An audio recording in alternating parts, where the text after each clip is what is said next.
Assalamualaikum warahmatullahi wabarakatuh. Baiklah, perkenalkan nama saya Mukhtar. Saya berkuliah di UIN Araniri, Fakultas Fisip, Prodi Ilmu Politik.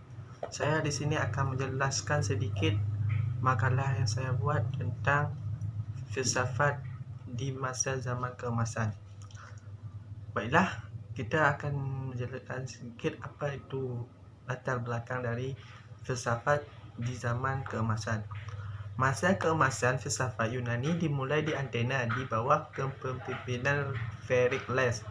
Bagian politik dan filsafat dapat berkembang dengan baik, dan sekelompok orang yang pandai berpidato yang disebut sophistry aktivitas mereka adalah menyebarkan ilmu kepada kaum muda. Seperti yang dikatakan Protagoras, bukan lagi alam, melainkan manusia yang menjadi objek penelitiannya. Manusia adalah ukuran dari segalanya. Socrates keberatan dengan ini. Dia mengatakan apa yang benar dan apa yang benar harus dianggap sebagai nilai objektif semua orang. Karena ucapannya, Socrates diskusi filsafat Yunani telah menjawab pertanyaan tentang pengetahuan yang mencoba membuat filsafat dengan orang terkesan. Pertanyaan Plato adalah murid Socrates. Dia mewarisi tradisi filosofis. Hasil pemikiran Socrates dapat ditemukan pada muridnya, iaitu Plato. Plato berkata dalam filsafatnya, realitas benar-benar menjadi dua dunia yang terbuka hanya untuk indera dan satu dunia terbuka hanya untuk akal kita. Dunia pertama adalah dunia beda dan dunia kedua adalah dunia gagasan. Dan Aristoteles mengkritik pandangan ini dengan mengatakan bahawa orang-orang tertentu pikiran manusia tidak ada dalam kenyataan. Dan Plato juga mengajarkan bahawa sebagai objek pengetahuan dunia indrawi dan tidak memuaskan. Dia akan menjelaskan 3 pemikir filsafat di zaman Yunani keemasan. 1. Pemikiran Socrates. Socrates mengajarkan alasan harus menjadi kriteria paling penting untuk tindakan kita. Dan filsafat Socrates dimulai dengan pengalaman sehari-hari dan kehidupan konkret. Perbedaannya adalah Socrates menolak para metafisik, dan pandangan ini berpendapat kebenaran tergantung pada manusia. Dan menurut Socrates lagi, kebaikan tidak tepat untuk warga Athena dan warga Sparta.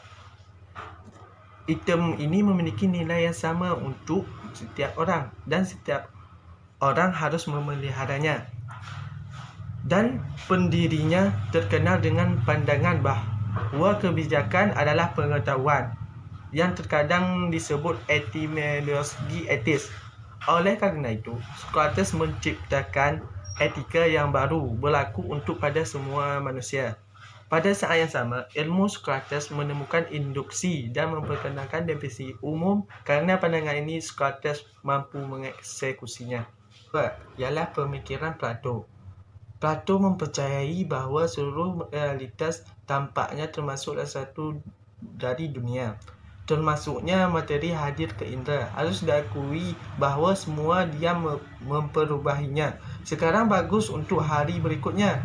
Bagaimanapun, dua sensori ditandai dengan keanekaragamannya. Apa hubungan antara dua dunia itu tanpa terpengaruh oleh objek fisik? Afus level yang digambar di papan. Sekali lagi, itu tidak akan pernah mempengaruhi gagasan. Hubungan antara ide dan kenyataan objek fisik tidak bisa dapat berakal pada ide-ide itu. Dan Plato pun mengekspresikan hubungan dengan 3 syarat. Yang pertama, dikatakan bahawa gagasan itu ada di objek khusus, namun idenya sendiri tidak. Kurangin sedikit. 2. Katakanlah ide itu dengan cara lain dan konstan. Karena itu, Plato dengan demikian Plato mengintroduksi faham ke dalam filsafat. Dan yang ketiga adalah pemikiran Aristoteles. Aristoteles adalah pengajar Iskandar Agung dari murid Plato. Tapi dia tidak setuju dengan Plato dalam banyak hal. Setiap objek mengandung 2 elemen yang tidak dapat dibagi. iaitu materi dan bentuk.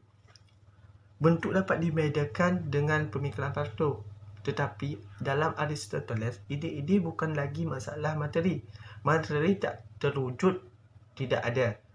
Bentuk perilaku pada materi ialah bentuk membuat materi menjadi kenyataan. Dan pada saat yang sama juga menjadi tujuan materi. Teori ini disebut dengan homomorphisme. Dan filsafat Aristoteles sangat sistematik. Ia mempercayai bahawa jika ada lain seseorang tidak dapat menyampaikan ilmu kepada orang lain, maka ia tidak akan mengetahui objeknya.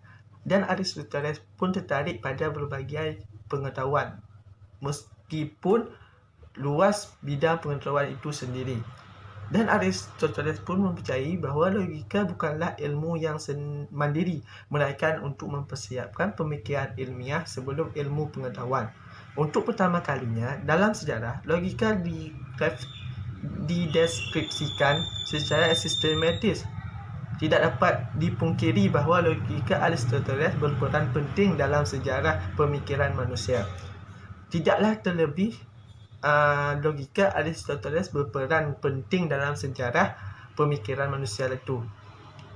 Dan tidaklah berlebihan untuk mengatakan bahawa sejak masa Aristoteles, Immanuel Kant tidak mengambil tindakan lebih lanjut mengenai pengetahuan Aristoteles tersebut.